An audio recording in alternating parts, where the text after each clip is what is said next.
j'avais même qu'une envie, c'était de fuir.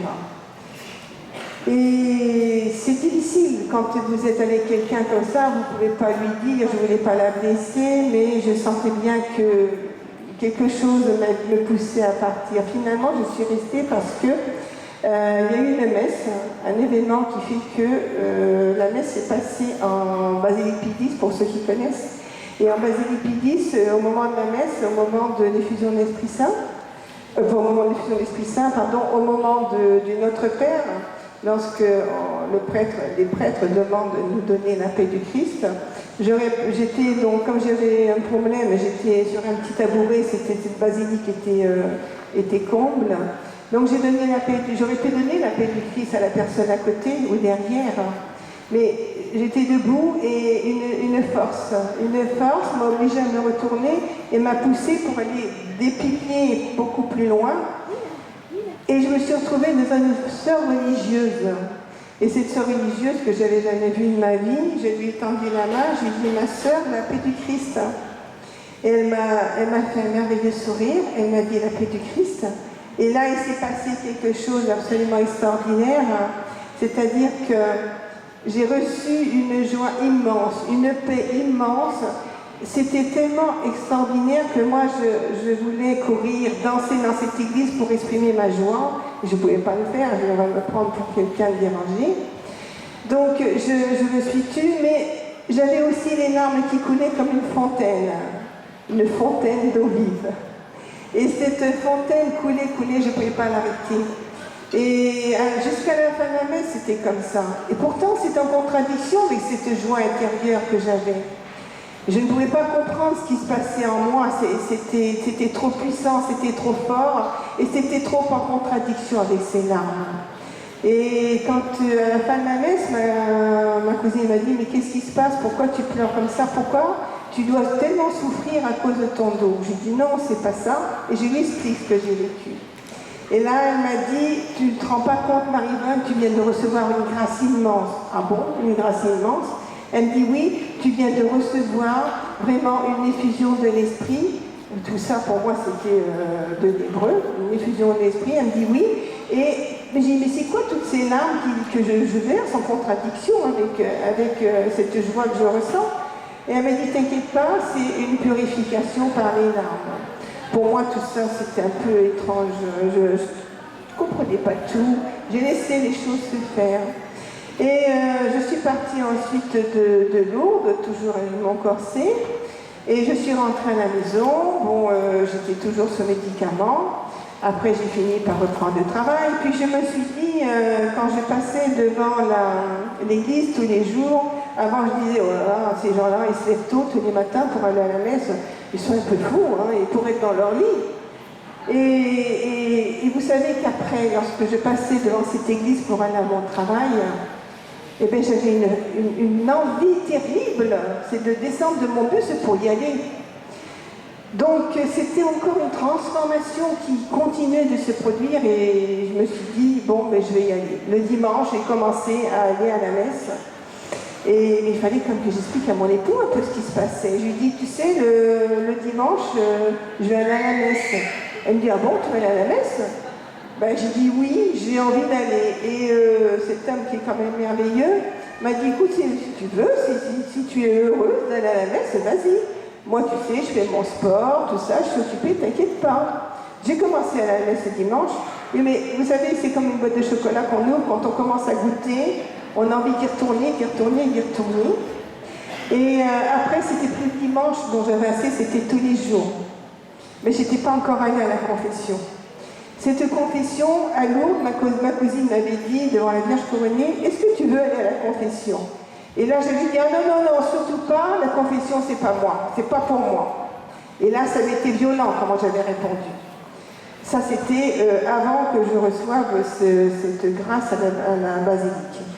Donc, je suis rentrée chez moi, et commençant cette démarche de messe tous les jours, etc., je me suis dit, il faut que je retourne à Lourdes un jour pour...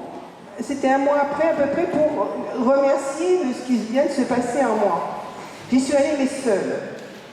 Et quand je suis arrivée là-bas, j'ai entendu des belles louanges à la basilique Sainte-Bernadette. J'ai dit, je vais aller voir ce qui se passe. Bon, bien sûr, c'était bondé, donc j'étais derrière à la porte. Et j'ai vu tout au fond, là-bas, sur l'autel, il y avait un prêtre avec une soutane blanche, une grande barbe blanche et un gilet rouge. Et alors je me suis dit, il est bizarre celui-là, il n'est pas comme les autres. J'avais pas l'habitude de voir, vous dire que je faisais longtemps que j'avais plus à l'église. Mais ça me paraissait bizarre de ce prêtre avec cette soutane, cette grande barbe. Voilà, et j'ai dit, il n'est pas comme les autres et tout. J'ai écouté, c'était la fin d'une retraite, j'ai pas pu profiter de grand-chose. Il parlait des différentes vitamines à prendre pour grandir dans la vie spirituelle. Ces vitamines, il va vous en parler, et lire la Bible, enfin tous les sacrements, etc. Je ne vais pas vous faire son renseignement. Donc, chaque parole qu'il disait, c'est encore quelque chose d'assez étrange, venait vraiment comme se graver dans mon cœur. Et quand je suis rentrée, je me suis dit, il faut que je retourne voir ce prêtre, quel que soit l'endroit, il faut que je fasse des démarches, etc. J'ai cherché. Et j'ai réussi à savoir qu'il y avait une retraite à Paris, à Fatima. Donc je suis allée, et à cette retraite, à un moment, ils ont dit comme ça, ceux qui veulent descendre pour la prière du Père, ça se fera en crypte en dessous. Moi je me suis dit, tant mieux, je vais aller, et je vais au moins le voir de près, parce que j'étais toujours au fond de l'église, et je ne pouvais jamais recevoir la communion de ces prêtres-là, de ce prêtre, parce qu'il y a toujours d'autres prêtres qui faisaient, c'était partagé en deux l'église. Donc le Père James, je le voyais vraiment que de loin tout le temps. Et là je me suis dit, bon ben je vais aller, et puis on va bien voir ce qui va se passer. Je me suis dit, il va nous faire une petite prière, un jour chacun, et c'est bon. Oui, mais quand j'étais en attente dans les marches pour descendre à la crypte, quand j'ai pu commencer à voir ce qui se passait, ouh là là, j'ai vu ce prêtre qui priait sur chacun, tout le monde boum, boum, boum par terre. Je me suis dit, mais c'est pas possible, c'est pas pour moi ça. Je vais faire comment avec mes problèmes de dos? Et puis, intérieurement, je me suis dit, bon, après tout, on verra bien, et au moins, je vais le voir de près. Voilà, c'était ma réflexion, je vais le voir de près. Sauf que, quand je suis descendue en basilique, donc nous étions sur des rangs comme ici, et quand le prêtre est arrivé près de moi, j'ai rien vu du tout, mais rien du tout. Si, j'ai fait la marche de son aube. J'ai fait la marche de son aube parce que je suis partie dans un repos de l'esprit vraiment très important, où j'ai reçu encore beaucoup de choses. Il faut quand je fasse court, donc ça pourrait être très très long, je vous dis, il faudrait presque un livre pour vous dire tout ça. Et donc, j'ai vécu cette retraite avec cette effusion de l'Esprit Saint, et quand je suis rentrée chez moi, je grandissais de plus en plus, mais c'était pas suffisant. Donc j'ai fait une autre retraite, j'ai fait d'autres retraites avec le Père. Et je ne me suis jamais approchée du Père. Déjà parce que je ne parlais pas l'anglais. J'avais laissé l'anglais depuis mes études au lycée, c'était très très très vieux. Comme je vous ai dit, que ça faisait 30 ans que je n'allais pas à l'église, vous imaginez. Donc je ne parlais pas l'anglais, je ne savais même pas dire le mot péché en anglais. Donc un jour, à une retraite, le Père a dit comme ça, ceux qui veulent se confesser avec moi peuvent venir dans la pièce où je me retrouverai là-bas, une pièce à l'extérieur. Et moi je ne voulais pas y aller, parce que jamais je m'approchais du Père. Pourtant Dieu sait si j'avais des gros problèmes au niveau du dos. Mais toujours, déjà à ce moment-là, il s'était passé une transformation en moi. Parce que toujours je disais, Seigneur, moi je ne vais pas aller pour la prière des malades. Regarde tous ces gens qui attendent en fauteuil roulant. Il y a probablement des gens qui ont des cancers. Peut-être d'autres qui ne vont même pas aller jusqu'à la fin du mois, qui vont mourir avant. Seigneur, je t'en prie, occupe-toi de toutes ces personnes et t'occupe pas de moi.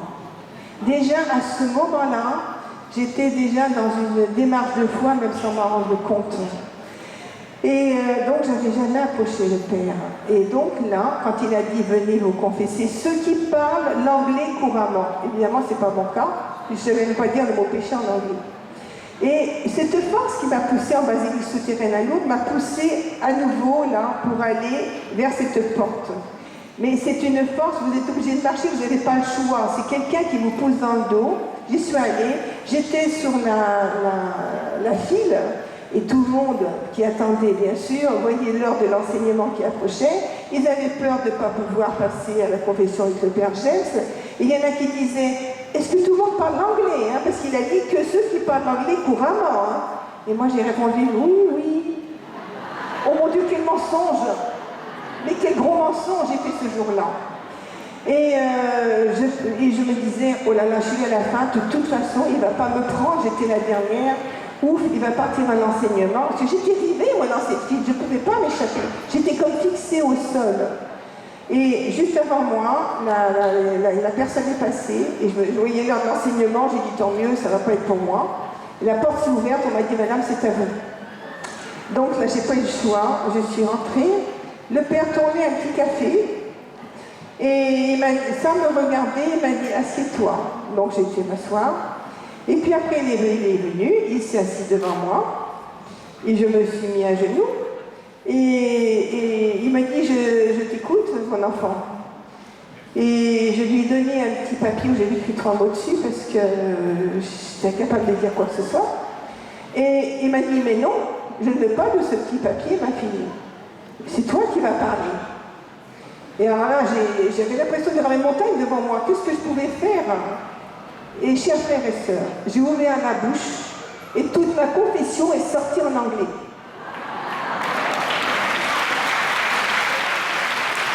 C'est encore très émouvant de vous dire ces choses-là. À chaque fois, ce moment de témoignage est très fort pour moi parce que c'est encore quelque chose qui est pour moi de réel pratiquement. C'est incroyable ce qui s'est passé. Alors, ensuite, je comprenais tout ce que me disait le Père. Il comprenait tout ce que je lui disais. J'ai jamais parlé un anglais aussi beau que celui de ce jour-là. C'était pas le mien, c'est celui de l'Esprit Saint. Et donc, à la fin, il m'a dit, bon, maintenant je vais prier sur toi. Donc, il a prié. Il ne m'avait pas demandé d'où je venais. Hein. Il ne savait pas du tout, ni mon nom, ni d'où je venais. Et il a commencé à prier. C'est une puissance qui entrait en moi. Et il disait... donc en donnant l'absolution, Seigneur, donne la force à mon enfant. Enfin, c'est une force qui entrait, quelque chose de vraiment d'inexplicable pour moi. Et à un moment, il a arrêté, il m'a dit, mais mon enfant prie en langue avec moi. Et moi, j'étais comme une petite enfant, une petite fille de 3 ans. Je lui ai dit, mon père, je ne sais pas prier en langue, je ne sais dire que Jésus. Et là, il m'a dit, on continue, il a continué à prier et disait, donne le charisme et don langue à mon enfant, donne le charisme. Et ça y allait, cette feu, cette force qui entre en moi. J'ai dit, qu'est-ce qui m'arrive? Et alors à la fin de l'absolution et de sa prière, qui m'a paru très longue, moi j'étais à genoux, il était assis, il a tendu les bras comme ça. Pourquoi, je ne sais pas. Vous savez, à cette époque-là, j'étais quelqu'un de très timide. J'aurais même pas pris un micro, je me cachais, j'avais souvent des cheveux très longs, je penchais la tête. Et il a tendu ses bras, et cette force encore, cette force, la force de l'Esprit Saint, m'a jeté contre lui. J'étais jetée contre lui, mais d'une telle force que j'ai même mis les mains sur ses épaules parce que c'était incontrôlable. Oui, mais à ce moment-là, l'Esprit Saint qui a beaucoup d'humour, il a créé cette situation parce que nos lunettes se sont accrochées. Et j'ai cassé les lunettes du Père James. Et il a dit, ma glace. Je me suis retournée, je me suis reculée et il avait ses lunettes dans les mains, son verre était cassé.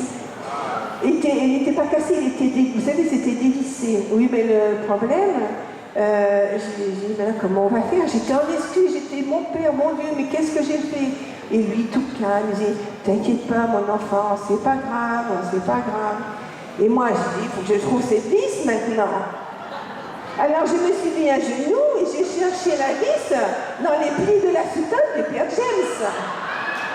C'était absolument très... Mais l'Esprit Saint crée des situations, ils ont beaucoup d'humour là-haut. Donc j'ai trouvé cette vis, je lui ai tendue, et puis il a essayé de la visser. Il me dit, c'est cassé mon enfant, ça ne marche pas. Alors j'ai dit, mon père, comment je vais faire? J'ai cassé vos lunettes, comment vous allez faire maintenant? Et là je lui dis, mais si ma fille qui est opticienne était là, elle vous aurait réparé ses lunettes. Et là, il m'a regardé, il m'a dit, ma fille, c'est pas possible, puisqu'elle est à Paris. Alors là, j'étais si. J'ai dit, comment il sait ça? Il connaît rien de ma vie. Il sait pas d'où je viens, il connaît pas mon nom, il m'a rien demandé, et il sait que ma fille est à Paris. Je me suis dit, mon Dieu, si c'est ça, il a vu tout le reste. Il a tout vu dans mon âme, il a tout vu, tous les péchés, même peut-être ceux que j'ai pas dit. J'ai dit, c'est pas possible, Seigneur. Et là, j'ai compris que vraiment, il avait lu dans mon âme et qu'il savait d'où je venais, tout ce qui se passait. Donc, après cet événement, je suis retournée, tout le monde était installé, évidemment, dans l'église, sauf moi. J'étais encore la dernière, au fond. Et là, il a dit comme ça, chers frères et sœurs, tous ceux qui sont devant, je vous vois très bien. Mais ceux qui sont au fond, je ne vous vois plus, parce que une de vos sœurs, qui était tellement contente de sa confession, elle s'est jetée dans mes bras, elle a cassé mes lunettes. Alors là, heureusement, à l'époque, j'avais des cheveux très longs. Hein. Donc je penchais la tête parce que j'avais l'impression que tout le monde me regardait. C'est faux, personne ne pouvait savoir que c'était moi. Et, mais c'est vrai, j'avais un petit peu honte hein, parce que j'étais gênée de ce que j'avais fait. Mais bon, la situation est telle que l'Esprit Saint a créé cette situation parce qu'après chaque fois que vous imaginez un peu le nombre de personnes que connaît le Père James. Donc moi, il ne connaissait même pas mon nom. Donc, je pouvais toujours écrire quoi que ce soit, de toute façon, il ne m'aurait pas reconnu. Donc, la seule façon de me faire reconnaître à chaque fois, c'était la dame qui a cassé vos lunettes. Et là, et bien sûr, il me connaissait. Bon, après, bien sûr, ça n'a pas duré longtemps. Après, il a su que c'était Marie-Bonne. Donc, on a commencé cette relation avec le Père James de cette façon-là. Et puis, un jour, Gabi me dit comme ça, il était dans la voiture, j'ai appelé Gabi pour savoir où en était le père parce qu'il avait été malade. Et j'entends la grosse voix du père, je suis dans la voiture, mon enfant, avec Gabi. Ah, j'ai dit bonjour mon père. Il me dit, je pars en Inde. Et donc je lui demande comment il avait fait une pneumonie, je lui demande comment il allait, et il me dit comme ça va mon enfant, je pars en Inde. Et puis il dit à Gabi, il dit, mais débrouille très bien en anglais, hein. Ou j'ai dit, non, mon père, vous savez, c'est vrai que au cours de ma confession, je me suis très bien débrouillée, mais bon, c'était quand même l'Esprit Saint. Hein. Et alors, Gabi me dit, ben, si tu veux, est-ce que tu pourrais me traduire quelques des emails que je reçois, j'ai des difficultés. Bon, j'ai dit oui, il n'y a pas de souci. Sauf que, peut-être une semaine ou 15 jours après, je sais plus exactement, elle m'a envoyé un message avec un gros document en mail en me disant, Marie-Bonne, est-ce que tu veux traduire le dernier livre du Père James? Ouf là là, j'ai dit, là je voyais une montagne devant moi, je me suis dit, ouh là là, Seigneur, là c'est peut-être un peu beaucoup. Hein. Et toutes les personnes que j'ai consultées autour de moi, des religieuses, parce que j'avais besoin du catéchisme de l'Église catholique, j'avais une Bible évidemment, mais j'avais demandé à pas mal de personnes, est-ce que vous pensez, voilà, et tout le monde m'a dit non, non, non, non, pour traduire un livre en anglais, il faut faire des études, il faut avoir fait des licences d'anglais. Je n'ai rien fait, moi j'avais fait l'anglais d'Esprit Saint. Il y en a d'autres. Alors je me suis dit, ils ont peut-être raison, tous ces gens-là, je ne peux pas. Hein. Et finalement, quand je suis rentrée à la maison, j'ai dit à mon époux, j'ai dit, écoute, je pense que faut pas que je fasse, je ne vais pas accepter, parce que tout le monde me décourage. Apparemment, il ne faut pas que je fasse. Et la seule personne qui m'a encouragée, qui m'a dit, si c'est ta mission, va et fonce, c'était mon époux. Est-ce que vous pouvez imaginer?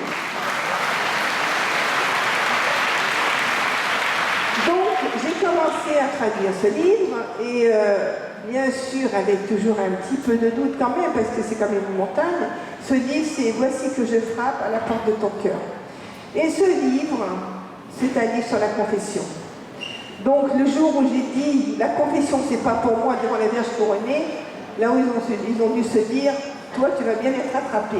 Donc, j'ai rencontré le Père James au cours d'une confession, et mon premier livre à traduire était celui sur la confession. Vous voyez la force et le chemin tracé par le Seigneur. Et un jour, bien sûr, j'ai commencé à vendre les livres avec Gabi, ça s'est passé comme ça. Et un jour, nous étions dans une retraite en Belgique, et je reverrai toujours cette image. J'étais en train de fermer la porte pour que le père James, il allait partir. La retraite était finie. J'ai installé sa soutane pour pas qu'elle soit cassée dans la voiture. Et il me regarde, c'est ce regard profond, là, comme s'il disait en vous. Et il me regarde, il me dit, mais pourquoi ma fille, toi, tu n'organises pas de retraite? Ouh là là, j'ai dit, mon père, moi, je suis trop timide, je ne suis pas capable de parler devant un micro. Non, je veux bien traduire des livres, mais je ne suis pas capable d'organiser une retraite. Et là, il m'a regardé, il m'a dit, go! Et ce go, il est entré dans moi, et puis il est parti, il m'a laissé avec mon go. Et quand je suis rentrée chez moi, j'ai commencé à faire un courrier, et j'ai reçu le premier accord. Nous avons fait une retraite à Lyon. J'ai fait ma première retraite à Lyon. On n'avait pas d'association, hein. L'association Fontaine d'Auville a été créée après. Et au cours de cette retraite, je me suis dit, Seigneur, comment on va faire pour payer tout ça? Et à un moment, on rangeait tout et j'ai dit comme ça, quand je voyais la sono qui se pliait, etc., je savais exactement ce qui me manquait en somme pour payer la sono. J'ai dit comment je vais faire? Ben voilà, que je prenne sur mon argent personnel, je n'avais pas le choix. Donc tout le monde partait, etc. Et puis, je priais tout en rangeant, je priais le Seigneur. Et je vois un couple qui vient, des jeunes, et qui me dit comme ça, vous savez madame, on a quelque chose à vous donner. Ah bon? Oui, voilà, on doit se marier là bientôt, un couple de couleurs, on doit se marier bientôt, mais voilà, aucun de notre famille peut avoir le visa en Afrique. Donc, ils sont très nombreux, mais ils ne peuvent pas venir. Ils nous ont tous fait parvenir leur cadeau, leur don pour notre mariage, pour un voyage de noces. On a décidé, au cours de cette retraite, vu ce que nous avons reçu, on a décidé de vous aider et nous vous donnons ce chèque qui nous a été donné pour notre voyage de noces. J'ai dit non, ça c'est impossible. C'est votre voyage de noces, je ne peux pas l'accepter. Mais ils ont vraiment insisté. Alors j'ai pris et quand j'ai ouvert l'enveloppe, le montant du chèque correspondait exactement à ce que je devais payer pour la semaine. Alors, à ce moment-là, c'est vrai, j'ai dit, c'est vraiment le Seigneur qui les a guidés. Et j'ai eu après des nouvelles de ce couple qui m'ont dit, vous savez madame, après qu'on ait donné ce don pour que vous puissiez continuer à évangéliser, eh bien, tous les gens de notre famille ont tous eu leur visa. C'est incroyable, c'est incroyable. J'ai pourrais vous en dire pendant des heures comme ça. Ils ont tous eu leur visa. Donc, on a commencé comme ça à évangéliser. Après, nous avons fait l'association. Et de plus en plus, ça grandit. Mais il est vrai que nous sommes quand même confrontés à des combats. Vous savez, l'évangélisation, c'est pas un petit chemin parsemé de pétales de rose. Il y a beaucoup d'épines. Parfois, ça fait mal. Et un jour, vous savez que le plus difficile, de plus en plus difficile, c'est l'accord de nos évêques. Ils ne sont pas tous ouverts au renouveau. Nous prions pour eux et c'est pas toujours facile d'avoir les accords. Donc un jour, un évêque tout particulièrement que j'avais rencontré m'avait blessé concernant le père Manjaquin, il m'avait dit des choses qui m'avaient vraiment blessé. C'est dur, vous savez, hein, des fois d'entendre des choses comme ça sur votre père spirituel. Et donc, j'avais été blessée, je n'avais pas donné de nouvelles au père pendant au moins une quinzaine de jours, alors qu'il est habitué à en avoir. Et un jour, il m'envoie un message en me disant qu'est-ce qui se passe, ma fille? Es-tu malade? J'ai plus de nouvelles. Et j'ai répondu, ne vous inquiétez pas, mon père. Non, ça va bien, ne vous inquiétez pas, j'ai eu du travail. Et là, il a répondu dans une seule phrase courte, ma fille, je ne veux pas que tu te fasses de soucis à cause d'un évêque. Oh, j'ai dit, Seigneur, je ne peux rien lui cacher. C'est impossible. C'est impossible. Alors, j'ai répondu, oui, mon père, je sais, je ne veux pas vous cacher grand-chose. Il m'a répondu quelque chose de très personnel que je ne peux pas vous dire au téléphone, au micro. Au téléphone, j'en ai fait pendant 3 mois. Finalement, il sait le combat que je mène, il le sait. Et c'est un combat que je mène, mais que je mène aussi avec vous. N'oubliez pas que je ne peux rien faire sans vous. C'est vous qui m'aidez, qui nous aidez. Maintenant, nous sommes une association, parce que bon, c'est vous qui nous aidez à évangéliser en nous aidant avec vos dons, pour ceux qui peuvent, mais vous nous aidez aussi à avoir les accords des évêques. Parce que beaucoup de gens qui font ces retraites reçoivent beaucoup de choses, etc., beaucoup de grâces, bénédictions, témoignent aussi après auprès de leur évêque, et ils arrivent à entrouvrir une porte que nous arriverons après à en ouvrir en grand. Il faut au moins entrouvrir une porte pour que nous puissions nous y insérer et entrer. Essayez, si vous le sentez, si vous avez cette force intérieure, d'aller vers vos évêques pour essayer de les décider. Après, lorsque les évêques disent oui, eh bien, on prend tout en charge. L'évêque n'a plus à s'occuper, il faut trouver une salle, il faut payer ceci, il faut payer cela. Le diocèse n'a rien à payer. Nous prenons tout en charge. Donc, c'est pas compliqué, il suffit seulement d'avoir l'accord. À ce moment-là, vous me contactez et après, on évangélise ensemble. Ok? Voilà. Alors je sais, vous allez me dire, oui, mais voilà, si c'est un combat, c'est difficile. Non, un combat, oui. Mais il n'y a pas de combat sans victoire. Il n'y a pas de combat sans victoire. Et Jean 11, 40, si tu crois, tu verras la gloire de Dieu. Amen. Donc alors continuons, faites comme moi. Vous savez, moi, chaque fois que je rencontre un évêque, ils me disent, mais pourquoi, en fait, vous voulez organiser une retraite? Vous savez, moi, ce que je dis à chaque fois, Seigneur, mon Dieu, aide-moi à expliquer à cet évêque, parce que parfois, ils n'ont pas les oreilles ouvertes. Alors, la phrase la plus importante, c'est, Père évêque, je voudrais que de nombreuses personnes, des foules, reçoivent ce que moi, j'ai reçu. Et si je ne fais pas cette démarche, comment vont-ils le recevoir? Si je ne fais pas venir ce prêtre, comment vont-ils recevoir ce que moi j'ai reçu? Alors, je sais qu'il y a un cardinal qui m'a dit, quand j'ai dit cette phrase, après mon témoignage, il m'a dit, d'accord madame, vous avez mon accord. Alors, il faut y aller en douceur, mais donner de bons arguments. C'est tout ce que je peux vous dire. J'ai besoin de votre aide. J'ai besoin de votre aide pour qu'on puisse organiser plus de retraites en France. J'ai besoin de votre aide pour que vous alliez voir vos évêques et que vous m'aidiez. Après, tout le monde a mon numéro de téléphone, mon email. Donc, il suffit de me contacter et on œuvre ensemble. Amen. Alléluia. Alléluia. J'aurais pu vous dire, des tas de choses merveilleuses. Mais ce serait beaucoup trop long. Peut-être un jour, j'écrirai un livre pour raconter tout ce qui s'est passé dans nos retraites. Vous savez, il y a beaucoup de choses marrantes aussi qui arrivent. Hein. Mais on n'a pas le temps pour décrire tout ça. Au niveau de la confession aussi, le Seigneur m'a vraiment montré combien la démarche de confession est importante, essentielle pour grandir dans la vie spirituelle. Alors, n'hésitez pas aussi à aller à la confession, parce que moi j'ai appris aussi ça. Au début c'était difficile, hein. Marie-Bonne avait dit, surtout pas, la confession c'est pas pour moi, depuis bien sûr après j'ai tout compris. Alors je souhaite que pour vous il se passe les mêmes choses, que vous receviez des choses comme moi j'ai reçu. Amen.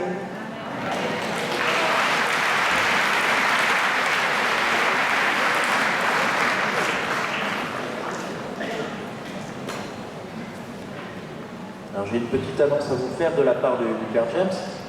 S'il y a des petits-enfants qui sont parmi nous, le Père James m'a demandé de les réunir devant pour qu'ils puissent prendre une photo avec eux. Le Père James aime beaucoup les petits-enfants.